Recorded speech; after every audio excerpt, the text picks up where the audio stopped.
السلام علیکم۔ حضرت بنت ثابت بنت قیس رضی اللہ تعالیٰ عنہ فرماتی ہیں،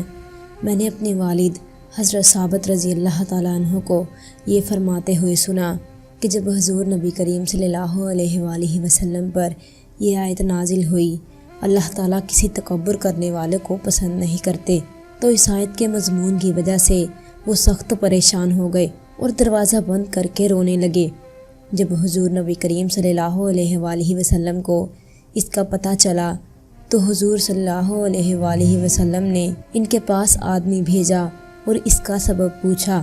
انہوں نے کہا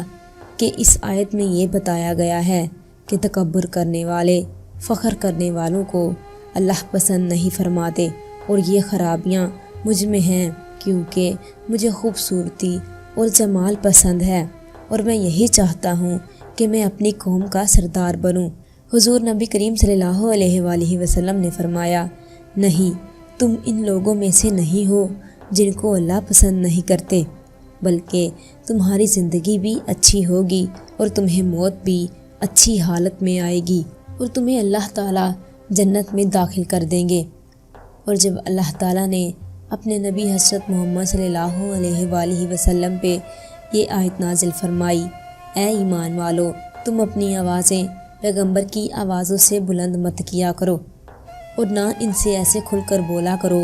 جیسے تم آپس میں ایک دوسرے سے کھل کر بولا کرتے ہو،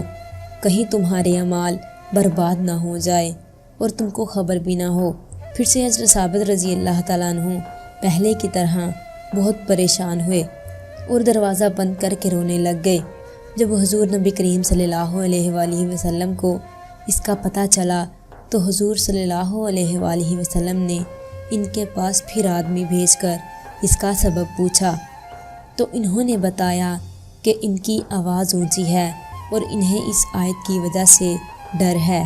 کہ کہیں ان کے اعمال برباد نہ ہو جائیں۔ تو حضور صلی اللہ علیہ وآلہ وسلم نے فرمایا، تمہاری زندگی قابل تعریف ہوگی اور تمہیں شہادت کا مرتبہ ملے گا، اور اللہ تعالیٰ تمہیں جنت میں داخل کر دیں گے۔ حضرت ثابت رضی اللہ تعالیٰ عنہ کہتے ہیں، حضور صلی اللہ علیہ وآلہ وسلم کا فرمان پورا ہوا تھا، اور حضرت ثابت رضی اللہ تعالیٰ عنہ نے واقعی قابل تعریف زندگی گزاری اور مسلمان کذاب سے جنگ میں شہادت کا مرتبہ پایا۔